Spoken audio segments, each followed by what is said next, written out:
2024년도 4월 12일입니다. 금요일. 오늘 하나님이 우리에게 주신 말씀은 에스더 5장 말씀입니다. 에스더가 왕과 하만을 잔치에 청하다. 제3일에 에스더가 왕후의 예복을 입고 왕국을 앉들 곧 어전 맞은편에 서니 왕이 어전에서 전문을 대하여 왕제에 앉았다가 왕후 에스더가 뜰에 선 것을 본즉 매우 사랑스러움으로 손에 잡았던 금규를 그에게 내미니 에스더가 가까이 가서 금규 끝을 만진지라.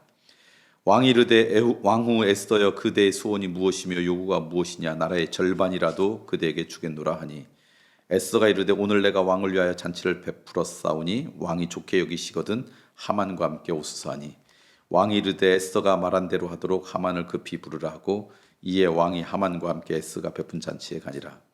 잔치의 술을 마실 때 왕이 에스더에게 이르되 그대의 소청이 무엇이뇨 곧 허락하겠노라.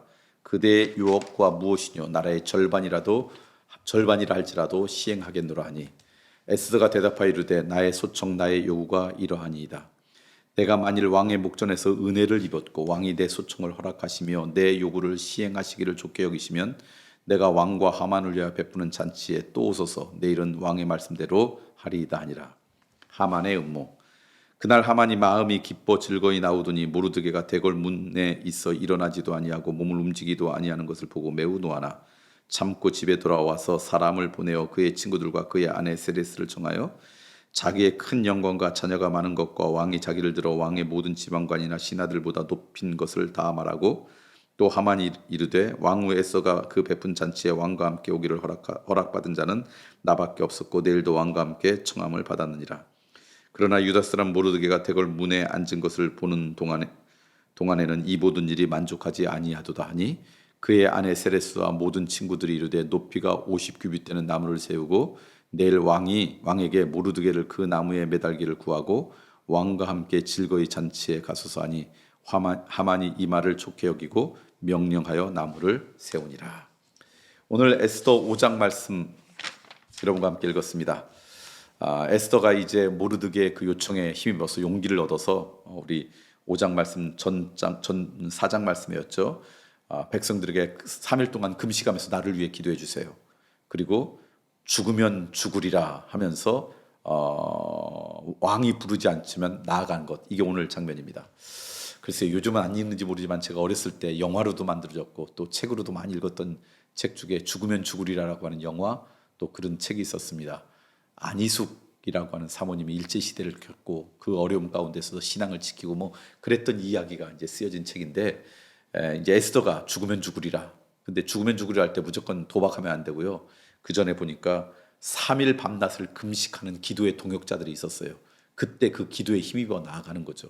그리고 그것이 자기의 유익을 위해 나가는 게 아니라 공의를 위해서 나라와 민족의 하나님의 백성을 위해서 나갈 때 그렇게 하는 거지 함부로 나가는 게 아니죠. 아무튼 그렇게 이제 에스더가 나갔습니다. 그런데 에스더가 부르지도 않았는데 나가면 죽음이라 그랬잖아요. 그런데 그러니까 막 가지 않고 뜰에 이렇게 보고 왕이 그 에스더를 바라보면서 이제 부릅니다. 근데 오늘 말씀 보니까 매우 사랑스러움으로 손에 잡았던 금규를 그에게 내미니 에스더가 가까이 가서 금규 끝을 만지라. 금규를 만질 때마다 갈 수 있거든요. 그러면서 두 번이나 한 게 뭐냐면 뭘 요청하냐? 내가 요청하면 나라의 절반이라도 주겠다. 그러니까 이때 당시 왕이 이 에스더를 얼마나 많이 사랑하고 있었고 얼마나 아끼고 있었는지를 여기서 나타날 수 있어요. 그러니까 에스더가 죽으면 죽으리라 그러면서 나갔고 나중에 이제 오늘 5장에는 나오지 않지만 6장 말씀에 이 에스더 때문에 결국 그 민족들이 다 구원받는데 그 구원받기 전에 이미 에스더가 왕에게 신뢰를 받았다는 거죠. 왕에게 신뢰를 받지 않았는데 그냥 죽으면 죽으리라 나갔던 것이 아니라 평소에 왕으로부터 사랑받고 신뢰받고 존중받는 인생이었기 때문에 그렇게 죽으면 죽으리라 나아가는 그런 결단이 있었다는 거예요. 그러니까 오늘 말씀을 정리해보면 그런 거예요. 내가 뭔가 죽으면 죽으리라고 하는 믿음의 담력을 갖고 나아가기 결정하기 전에 하나는 기도하는 중보기도가 먼저 있어야 되겠죠. 3일 밤낮을 금식하며 기도하는 기도의 후원자가 있었고 그리고 두 번째는 평소에 나를 향한 사랑과 존중과 배려와 그리고 나를 인정하는 그런 삶을 살아갔을 때 그렇게 나아가는 거죠. 그러니까 에스더가 왕의 마음을 돌이켜서 그의 민족을 구원하는 일을 했다라는 것은 평소에 그렇게 에스더의 말을 들을 만큼 왕으로부터 신뢰를 받았던 그의 삶 가운데 있었다. 이것이 중요한 겁니다.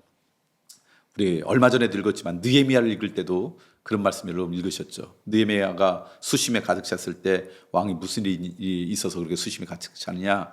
그럴 때 내 조국에 먼저 갔던 조국의 사람들이 성벽이 없어가지고 거기서 능욕당하고 침탈당해서 그것 때문에 슬픕니다. 왕이 허락하시면 제가 가서 그 성벽을 좀 이렇게 잘 세우고 오겠습니다. 그렇게 이야기할 때 그 청을 왕이 들었다 그랬잖아요. 아닥사스라는 왕이. 그 얘기는 뭐냐면 평소에 느헤미야가 왕으로부터 신뢰받고 신임을 받았기 때문에 그렇게 이야기할 수 있었던 거죠.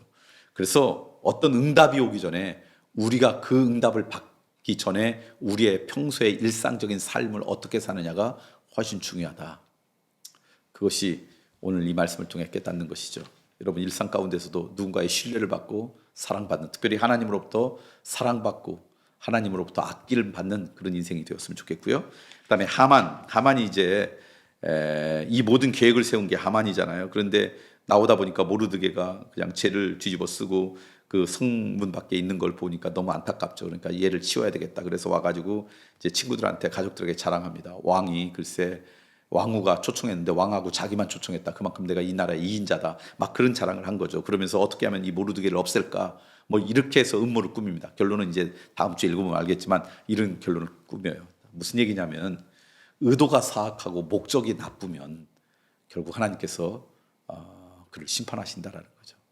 우리가 살아가면서 실수해서 잘못할 수 있습니다. 우리가 살아가면서 능력이 없어서 실수하고 그것 때문에 어려움 겪을 수 있어요. 이게 아니라 의도가 나쁘고 그 목적이 사악해서 누구의 생명을 취하려고 하는 것, 이건 우리 그리스도인들이 절대로 해서는 안 된다.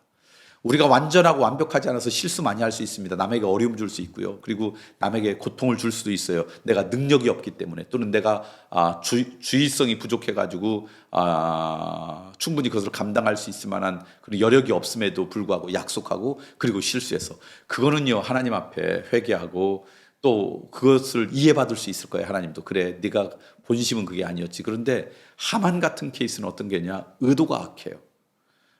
그 목적이 아주 사악합니다. 그것을 위해서 사람들을 이용해요.